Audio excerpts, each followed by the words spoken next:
Hello again. The subject of this week's vlog: can we afford to leave coal? I had also another subject for today, namely how to save energy with your big transformer that you have if the electricity is coming into your enterprise at medium voltage.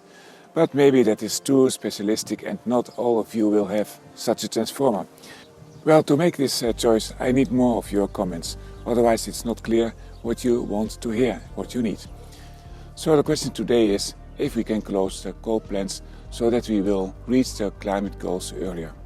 The German Environmental Federal Office, UBA, wants to anticipate it from the planned 2038 to the year 2030, a significant time leap of 8 years.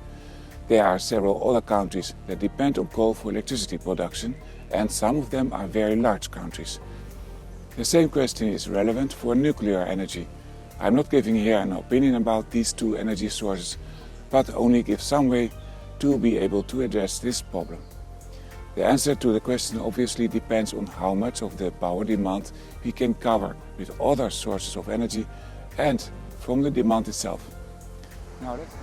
Now let's take the last option: reduction of power consumption, and see what can be reached reasonably in the 9 years that separate us from the year 2030, when the Environmental Federal Office in Germany would like to have their Kohlenausstieg. We will therefore take the 3% of gain in energy efficiency, which the International Energy Agency reported globally for 2014. So we take 100% minus 3 is 97%. As the new consumption for each successive year from now on, we put this in the power of 9, and we get the new global consumption we can get in 2030 if we had no economic growth. Just to keep the calculation simple. Then we get the formula on the screen and 24% of savings. That corresponds to a lot of avoided power production and easier decision about these power plants. The question is how to obtain such a reduced demand. If you saw the previous vlogs, you know my standpoint. Energy efficiency is a tailor-made and therefore very labor-intensive effort, where we need many energy managers. If we wait until the needed amount of persons is trained with the current methods, which is focused on high-level professionals with all kinds of certifications, it is sure that we will not be able to anticipate, but even have a big delay. Let's look into history.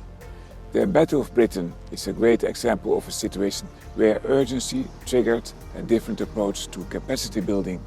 It was very easy to become a pilot in those days. That doesn't mean that there were not senior pilots, but the combination of many medium-level energy managers and fewer high-level professionals will give us the quantity and the quality to address the energy transition. It is clear that we are in a hurry. Let's be pragmatic and start. My contribution is to give great content for experienced and new energy managers, for example with blogs, a newsletter, and a 20 hours basic course for technical employees, so that these can start to save energy also. Other course modules will come for focus on special themes. Important is to come into action. I will help you with that. In the text below the video you will see how. Please like this video and subscribe to the newsletter. And don't forget to give me comments on what you would like me to inform you about. I'm waiting for you. Goodbye.